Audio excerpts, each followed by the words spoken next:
Welcome to Grace Over Grit and Growth, the podcast where we empower women to become who they are gracefully while being unapologetic. Yes. Hello. Hey there. Hey, I am Monique Fisher. And I am Aleita Anderson. And welcome to Grace Over Grit and Growth. Yes. Welcome back, guys. Welcome back. So today we're going to talk about, it's kind of funny because we give you all the topics of the things that people want to talk about. But Today we're going to talk about what we typically do the 24/7 when we're not doing this. Right. So, welcome to the fall and winter market. Welcome. About real estate. Because we're getting a lot more calls now. Definitely. Some people that were sitting on the fence are ready to go. Some people that are just have questions about what's happening, what should they do. Getting real busy. Yeah. So we wanted to jump in because we feel that this is a relevant topic at this time. Yes. So what is the market looking like? That's the 24 big question. That's what everybody wants to know. I think on the highlight of the newsreels, everything else is always to talk about interest rates. Everybody's wishing that they had gotten in years ago when the interest rates was the 2, the 3, the 4. We're here to say it, which I'm sure you've heard before. It's not coming back. Yeah, we don't think it's not coming back. No. So with that put aside, where are we at today? What's our average interest rate? We're at 5.85%. So if you have a credit score of 640 or above, and if you're over 700, you may be able to get maybe about a 0.5. But we're at 5.85%, which is really a good interest rate because, listen, the average interest rate over the past 20 years is 7%. So we are under that average still. So this is a good time to buy.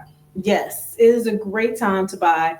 And I've had some buyers, and we're talking about a little bit about affordability. So we're tying into the interest rates. This is, since June, we've seen the average mortgage payment go down. So in June, average mortgage payment was $28.63. And for October, we're right at $25.80. Now we're talking about our market. So that's going to be a combination of the Joliet, Plainfield, and Bolingbrook areas. So what that means to you is that you're getting either the same house that you were looking at for less, or you're getting more for less. So it's a good time for you to take a look at it and see what's going on. Now, one of the things we always get is, okay, great, show me the money. How do I get in these houses? So one of the things that we both are very adamant about is not just getting into a house, but having a plan. Because home ownership looks different for everybody. If you're somebody that I'm going to buy a 2-flat and I want to live in one side, rent it out, and then I'm going to do this in 3 years or 4 years. If you have someone that's just starting off with their family and they want to get into maybe just something of their own and they have a plan. But the goal is, this is probably going to be, if not the largest, it probably is the largest investment that you're going to make, or assets that you're going to purchase in your lifetime. Don't just jump in blind. Right. Come in with a plan, and that's where we come in. We both sit down with our clients and create a plan.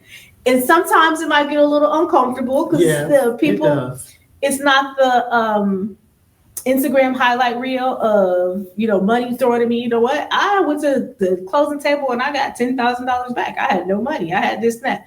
There's our instances or things can happen, but we want to be realistic to what your situation is. And sometimes the answer may be to wait. Yeah. And to figure out what you need to do. And like Monique mentioned, one of the things, if you're looking at credit scores, so this always comes up of, okay, what does my credit score need to be? And it was funny, I was talking to somebody earlier this week and they said this and I was like, well, I'm going to use this. So they say at 580 gets you in the door, but 630, 640 gets you so much more. And what that means is, yes, you could possibly get approval to purchase a home at the 580. But what does that mean? That means that you're going to have to bring more money down, which 9 times out of 10 you probably don't have. And your interest rates go. So in the short term, you're bringing more money up front for your down payment. And then you're going to have a large, your interest rate is going to be higher because what they're looking at is risk. How risky is it for us to loan you this money? So credit is an indicator of that.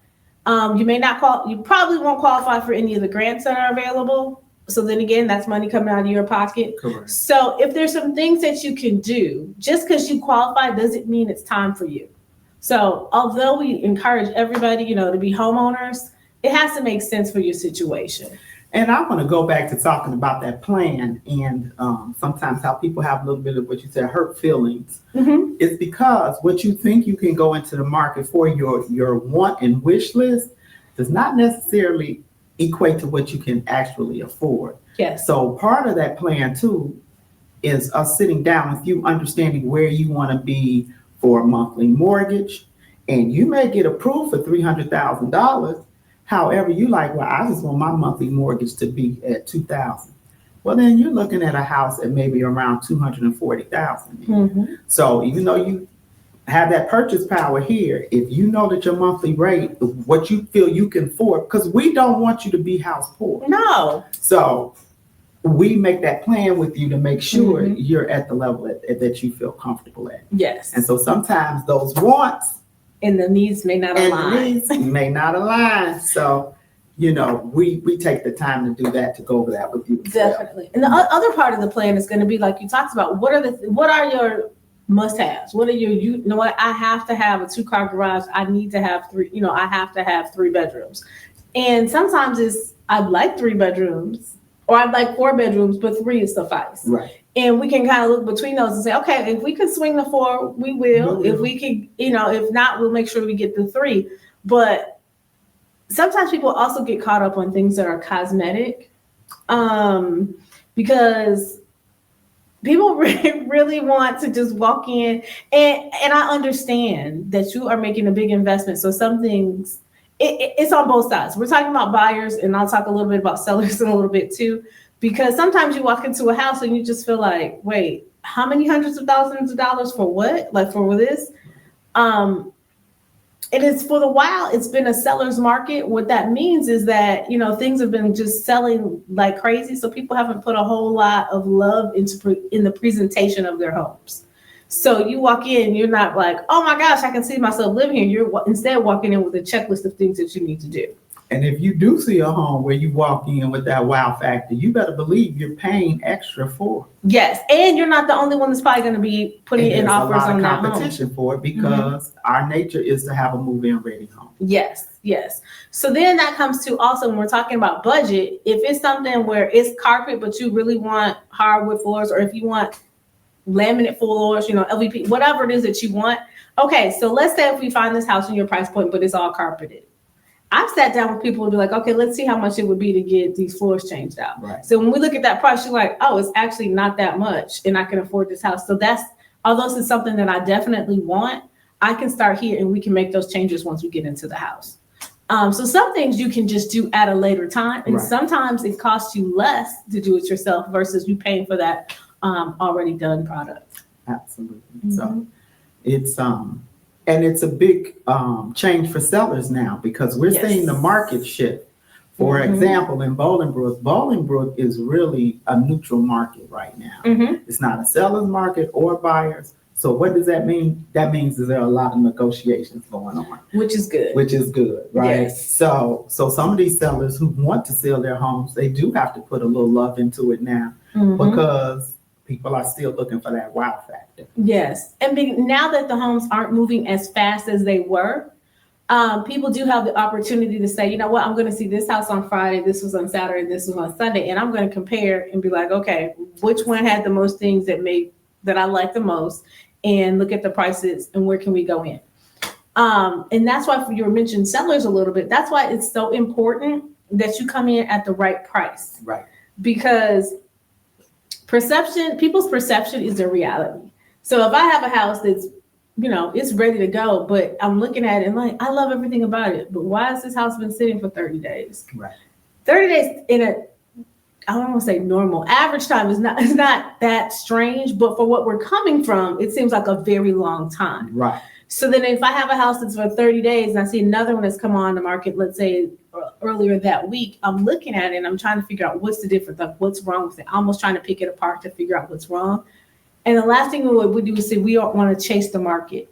And what that means is that if we price high, so let's say, for instance, when we sit down with sellers, one of the things that people always say, well, the person down the street or the person around the corner They have the sold for same layout as my house, and they sold for $415. So I know my house is worth $415. And I'm not to say that your house isn't worth $415, but if we have that same layout that sold 2 months ago and it sold for $385, maybe at the time the market said your house was worth $415, but now the market may have changed. Right. So you can't always go off of what sold, because we have to look at what's happening, what's the most recent thing that's happened, because the market really determines the price.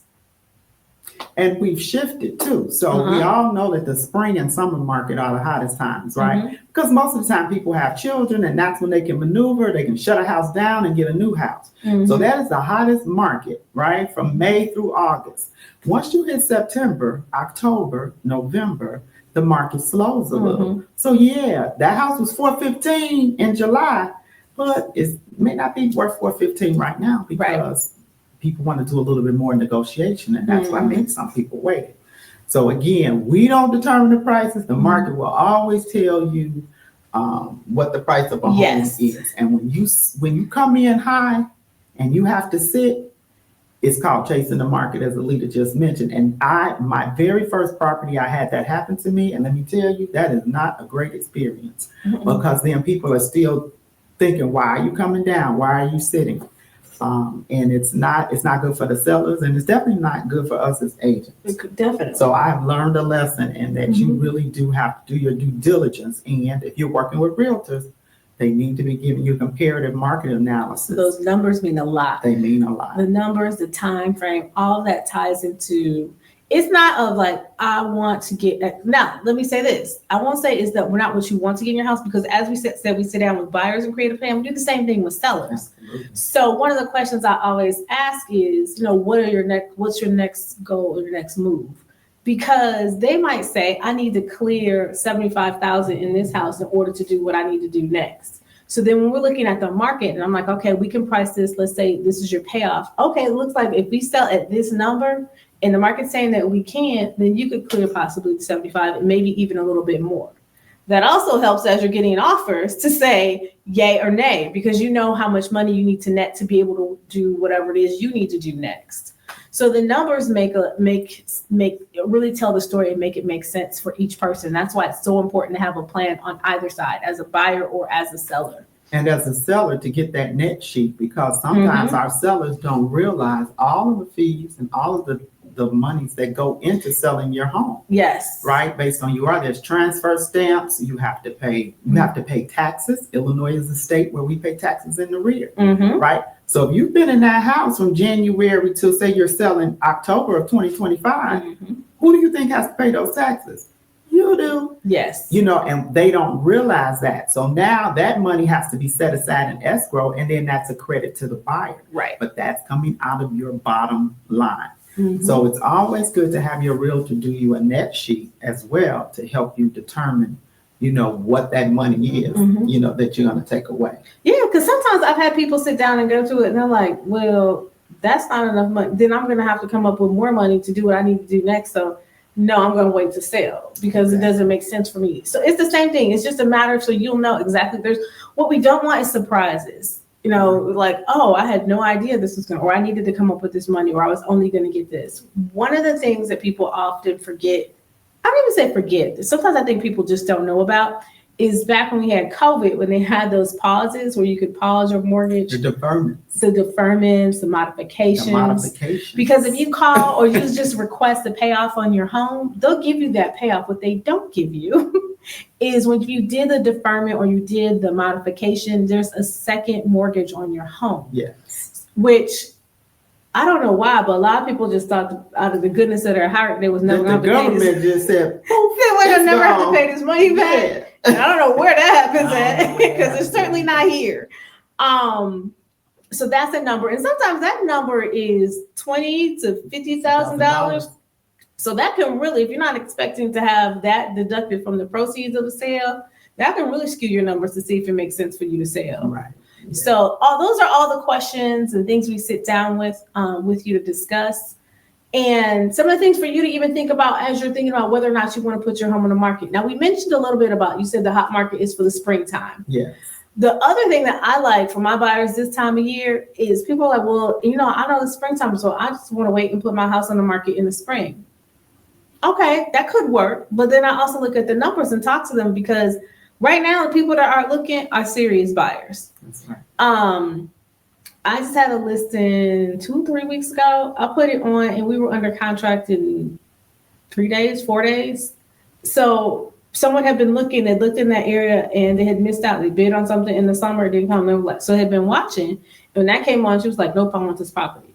So it went right away. So it still makes sense for you to look. So there's not, I'm gonna say you only have to list in the spring or you only buy in the spring market. It makes sense, but at the end of the day, everybody's story is gonna be a little bit different. So we can tell you the numbers and tell you what it's going to look like, and you can make the decision as to how you want to move and when. And I always say, if you need to sell, then that's the time to put your home on the market. Yeah.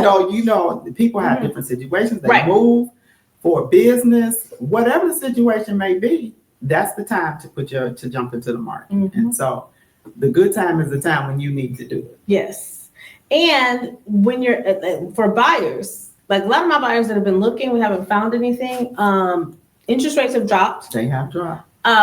They've been able to breathe a little bit, look at a couple of houses, decide what they want, and we negotiated some closing credits, negotiated some different things that we probably weren't able to do. Well, let me say, we could ask for them. They may not necessarily have been accepted because it was so competitive. Right. So all of those things play a part into what works best and what we should do and what your next step is. So we said the Bolingbrook market is right here. Yes. It's neutral. It's not buyers or sellers. The Joliet market, what are you seeing? Yes, the Joliet.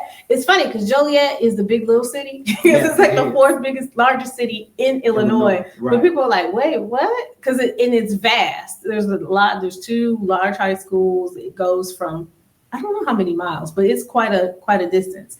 But the thing with Joliet is that makes it very unique is that we have a mix of properties. Yeah. So right now it's actually up 3% in pricing, but the price point on average, and if that's just taken into like condos, single family homes, everything, is right at $275. So for people that are looking for their starter homes or their affordability, that's a great place to start. And like I said, the prices are up 3%. So they are, building equity as well. So it's very close to, like we said, with Bolingbrook and Plainfield. So it's right here, but it's just a very unique market. And you'll see that. So you have a lot of choices. When people say Joliet, you can see the type of home. We have some new builds.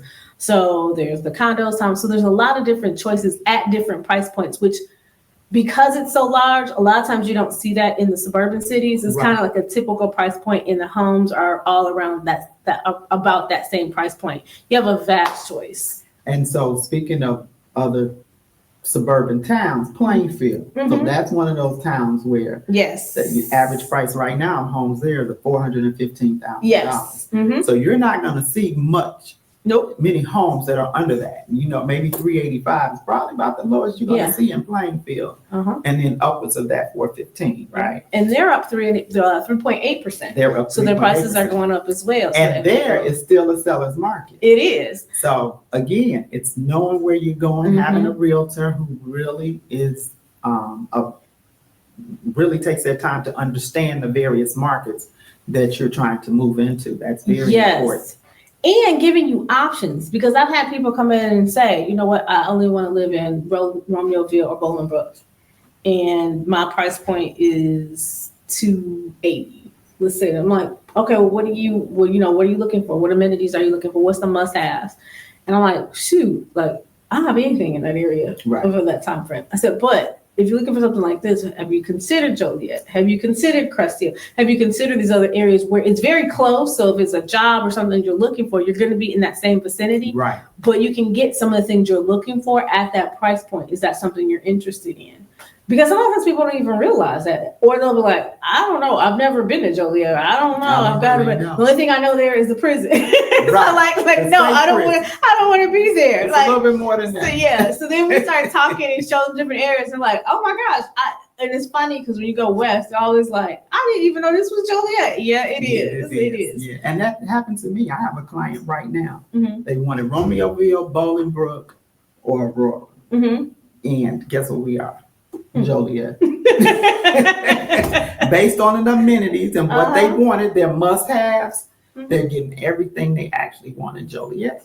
So guess what? They're like, okay, they're open to it. So that's important. And it's important to have a little bit of flexibility in this. It is. The more rigid you come in, it's just not necessarily a good outcome for you. You have to have flexibility. You do. Now there's some things like for instance, I know I've had clients that mention like I need to be near a train station because I work downtown. I need to do these different things. So I'm like, okay, these are stations. So these are different things. So some things like the why behind it makes sense. So we can kind of work with you on that. But then that's a Joliet or that's an Aurora. Or a Naperville. Right. So then you got options. And you know what I was looking a couple weeks ago with the train station? New Lenox. Because they have that train station right up 82. So they're a stop on the Metro now. So they have a New Lenox station. So there you go. So it's right on the other side of Joliet. So we branched over on that area. So it's because of the train. So those types of things where it's just when you tell us the why, we can kind of open up your options, the stuff that you may not even have thought of or realize was an option for you. Right. So let's say that you are getting ready to purchase. I guess we'll start with purchasing. What are some of the things? What are some of the things that you would suggest for someone to be doing right now if they wanted to purchase in 2026, let's just say? Looking at their credit, having their credit, knowing their credit score, talking to an actual loan officer at this time to understand, okay, this is kind of where I'm at. Maybe I'm at a 620. What are the things that you need to do to be able to get that credit score up? And a loan officer can tell you. Sometimes we like to go and say, well, I'll pay off this credit card and this credit card. And create a plan. Right. And that may not be the best thing. So then working with the loan officer to help you really figure out what it is you should do in that strategy to get you into that market in 2026. Yes. And I would say coming in the winter, I would be looking in January and February. I would definitely. Because people who need again to sell are going to have their homes on the market. Exactly. And those buyers that want to jump in the market at that time, that's a good time to do because the competition is less. There's less people. There's less buyers in the pool of buyers. So you have more room. You're less people that you're bidding against, and sellers are really wanting to sell, so they're going to be more negotiable. So it's a great time. Now you mentioned credit. I always have people. I know these commercials. I see them all the time. They're like, I was on my credit.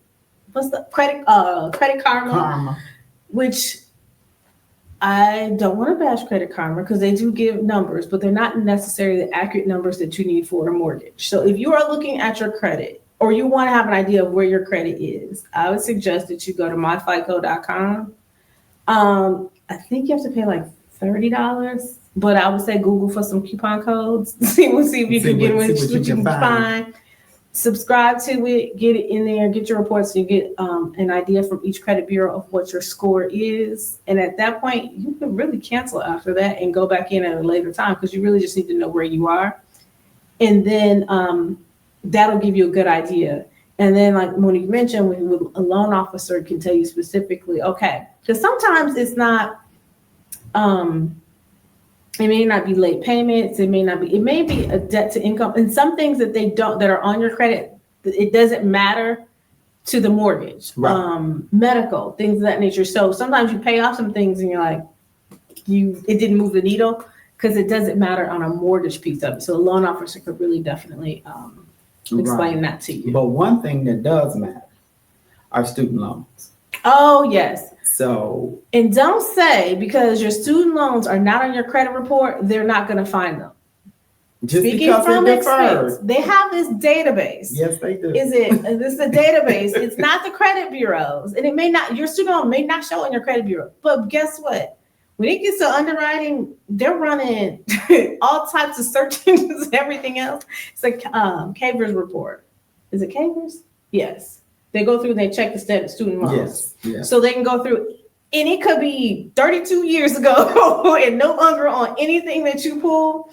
If you owe it will come up, and it's something that you have to address. Yes. Um, And even if you have deferment yes. payments, it still comes up, Mhm. right? So if you had an $800 loan payment and it's been deferred, they're still going to consider that as a Mhm. part of your debt to income ratio. Yes. Now, what you can do is go into and work with the studentloan.gov and try to get that reduced, Mhm. maybe based on your salary.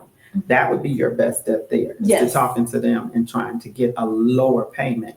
Mhm. And then that helps that debt to income ratio for you to be able to work to get a mortgage. Yes. But please don't think that it's not there, because it definitely is. And don't do this.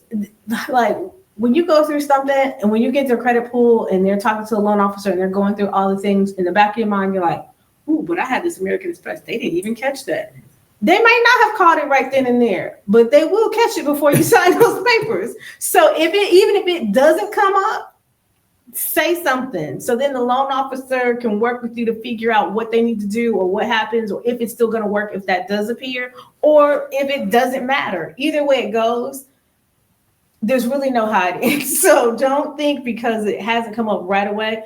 The other thing is that after you get through with your credit, you get the pre-approval, don't do anything different, because I want you to all to think of this. Remember Polaroid cameras? Yeah. So you get your pre-approval, click. They're taking a snapshot. And guess what they do? They take that snapshot, and then when you find a house, we write the offer, they approve it, they look at everything before we get to the closing table. They're looking at that snapshot, and they're gonna be like, click, and take another one and be like, okay, is it the same? And it needs to be, because they approved you based on that first snapshot. So don't do anything that's gonna make the snapshot look different than what it originally did. And by anything, I mean, do not go get a new car. Even if the new car is less expensive than the current car that you have. Do not stop paying your bills. You can't have any lates on there. Do not, if you are someone who has a home and you're purchasing a second home, don't stop paying your mortgage, because all those things are counting towards that snapshot that showed that you were in good standing. They're still looking at your debt to income ratio. Don't change jobs. Even if the income is different, don't make any changes, because they have approved everything based on exactly what you have submitted. But Lita, I want my sofa and love seat right when I move in that day. Yes. When I sign the papers, I want to be able to move in with my new furniture. I know you do, and I want that for you. However, if we want something to move into, I'm gonna need you to just wait. Because you might have a sofa and love seat in the back seat of your car. On a truck or in storage. They cannot change anything. Yeah. And that's where a lot of people get caught up. I just recently had somebody who was pre-approved and went on vacation. And come on now, let's go. Went on vacation, which I'm not saying you can't go on vacation. You can. But they went on vacation. Not when I'm dealing with you. Not no big vacation. I don't even think this was a big vacation. I don't know what happened. When you working with Monique, you can't do anything. I made somebody take some clothes back. She's like, we brown bag lunches, table. No Starbucks. I'm not playing. Yeah, no. They did. They went. And I'm like, I don't think it was a big vacation, because it wasn't even a long period of time. But whatever happened on this vacation, they had a good time, because they maxed out all their credit cards. Oh my God, it's a big vacation then. So yeah, I guess it was only like 3 or 4 days. I don't know. I don't know what happened. Came back. I didn't know any of this, of course. No. So we looked at houses. We found some. We went to go look, and then they were like, "Oh, you know what happened? Their pre-approval needed to be redone, okay, because it had timed out." Okay. So they went to redo their pre-approval, and they're like, "Ooh, what had happened? This is not the snapshot that we approved." So at that point, they no longer could get a pre-approval, so they had to stop their home search. Wow. So it all matters, and I love telling people up front, because that is not something I want you to be blindsided with. Right. So just know that we're saying it as a preventative measure, because we don't expect you to know those things, but we've seen it happen, and we understand the process. And we're just trying to basically protect you from yourself. Yes, and pre-approval typically lasts 90 days? Yes. So, you're looking for a house in a 3-month span. Mhm. And if you don't find anything, or if you put it off and wait, then guess what? You have to go through that whole process of starting over again Yes. to get a pre-approval. And then there's that new snapshot, right, that you mentioned. I like that. I'm going to have to say, we're taking a snapshot in time. It's like people are like, it looks the same. It looks the exact same. You had on a blue shirt. You had on a blue shirt this time. Like, You better have one when you we're not come in. changing nothing. Don't get cute and like red now. It's blue. Like, whatever you locked in on, that's what we have. No. And we can joke about it because we have seen some things. Oh, and, Lord, yes. I've gotten to 2 days before the closing table and lost the deal. So yeah. Mhm. So you have to really, and everybody's just not happy, so Yes. because we've all invested time in it. Because real estate is the one business where we don't get paid until everything closes. So everything we do for you, we do up front. Yep. And we work without getting paid. So that's why Aleita and I are very much into the education part of real estate and really helping our clients take their time and go through. And we do those plans because it's important to understand your goals. And if that's not what you're looking for, then you probably don't need to work with either one of us. No, because again, it's amazing to me that you spend so much time, effort, and money, and people are just like, well, I don't know. And the other thing is, I'm telling you, once you get your pre-approval, what you need, how much money you need to have ready to go. Because the reason that we do it, like Monique said, is that we're passionate about it, is because I feel like if you're investing this much money, you need to know what happened to it, why, what the process is. Now, you don't need to know it like we know it because we do it day in and day out, but you need to know the why. And I think, too, when you sit down with somebody and explain the process to them, it helps them to move differently and make choices. Especially this time of year. Because what do we have that comes every single year and people act like they don't know that it comes every single year? Christmas. Yeah. So you could be like, I'm going to ball out and everybody's getting designer everything for Christmas. But then do you have that savings fund for your down payment for your house if you're looking to go in 2026? So right now I'm sitting down with my people that are looking for 2026 and we're doing what we're calling a buyer's club. Okay. And we're going to hold each other accountable. Yes. We're going to talk to them about what do we need to do. We'll have a meetup. It's going to be virtual. Okay. Call in, talk in, send emails. So we can figure out plans because there's lots of different things that you can do. Like in the big scheme of things, do you want them, kids, or even if you don't have kids, yourself for Christmas, do you want to do the material things or would you rather have a house? Yeah. Like, and whatever you choose is what you choose. I want it all. And you can have it all, just not at the same time. Or you have to plan very, very carefully. What's another thing? Oh, the other thing that comes up for people who are self-employed. Yes. So we talked about one of the part of the pre-approval is they're going to ask for proof of your income. So 2 years of taxes. They'll ask for your proof. They may ask for check stubs, things of that nature. But if you're self-employed, what does that look like? So it's going to be the 2 years of taxes. Now, where people get a little discouraged at is they're a booming business. They're doing really great. But they also have an excellent tax guy. Yeah. So the tax guy, they've had losses on their business. They have this, so they don't really owe that much in taxes. But if you don't owe that much in taxes, guess what? It also shows that you don't make that much money. Yeah, income is lower. Their income is lower. So then when you present the 2 years of taxes, they're doing a pre-approval based on the income that's on those tax statements. So sometimes people are like, well, why are they saying I can only get $211,000 when I make this, or my business is booming? I get what you're saying, but at that point, then you again have to make a decision. Like, are you going to write off as much as you write off, or are you going to show more income so that you can be prepared to purchase a home? So, yeah. Yeah, so that's something that sometimes people miss with people being self-employed, and that's a big one. What else? What are some of the other questions that we get? Let's see. Oh, for our sellers, as we flip it a little bit, we talk about our sellers getting prepared to get your home on the market. One of the things, and you might, if you're a homeowner and you have no intention of selling your house anytime, I'm still speaking to you, because I want you to do these things, because you're not going to be able to do it by memory.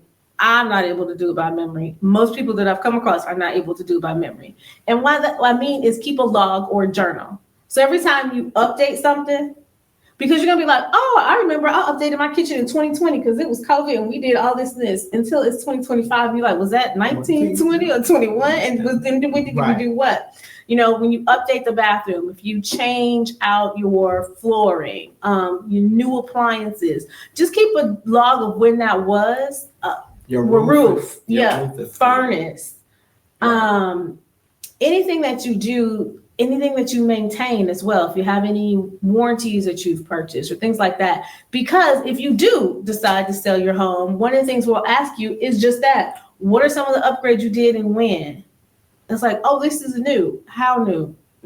Like 10 years or so. Yeah. Now, is that really new? It's newer than it's the original 30-year-old house, but that's not really new. Yes. So, or sometimes people don't remember. Like, you know what? Yeah. I did the windows downstairs in 2021 and the windows upstairs in 2023. Well, whatever. So they figure those things out. So just keep a journal of those things that's a good so that we can one, figure out ways to market your home. We'll see it, but we don't know when it was actually sold. And those are questions that buyers have. How long has this been in here? What did they change? What was it before? So that's a good one too for them. And for sellers, again, you know, we are in that move-in ready world. So just decluttering is a big one. Please declutter your home, you know, and if you know that you're about to move and you have to move, let's start boxing some things up.